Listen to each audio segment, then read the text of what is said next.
Le pape François a clôturé ce vendredi son 40e voyage apostolique à Djouba, au Soudan du Sud. Le souverain pontife y était après avoir bouclé sa visite de 4 jours en République démocratique du Congo. Il a présidé d'intenses activités à Kinshasa.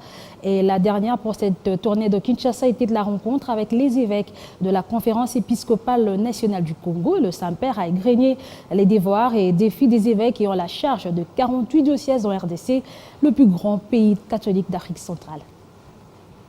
Après une messe privée et des salutations aux employés de la nonciature apostolique, le souverain pontife s'est entretenu avec les évêques membres de la Conférence épiscopale nationale du Congo.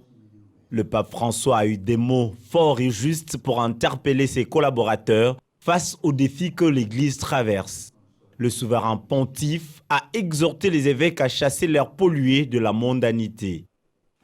Il ne faut pas oublier que la mondanité, c'est ce qui est le pire qui puisse arriver à l'Église.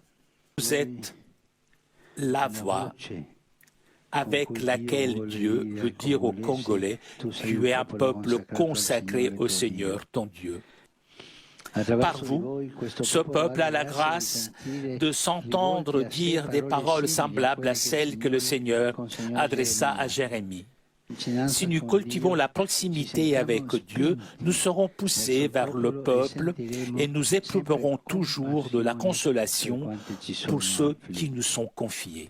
L'évêque de Rome a également demandé aux évêques congolais, face à l'injustice, d'élever la voix et d'être le prophète d'espérance pour le peuple. Chers frères et évêques, j'ai partagé avec vous ce que je portais dans mon cœur, cultiver la proximité avec le Seigneur afin d'être des signes prophétiques de sa compassion pour le peuple. Je vous prie de ne pas négliger le dialogue avec Dieu et de ne pas laisser le feu de la proximité s'éteindre à cause de calculs ou de compromis avec le pouvoir, ni à cause d'une vie tranquille et routinière. Face au peuple qui souffre et face à l'injustice, l'Évangile exige que nous élevions la voix. N'ayez pas peur d'être des prophètes d'espérance pour le peuple, mais ne vous découragez jamais.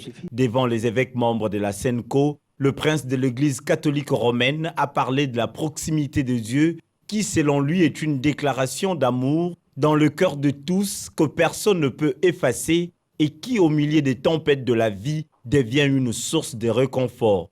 Il était temps pour l'autorité de rencontrer sur place ceux sur qui il compte pour faire avancer l'œuvre du Christ.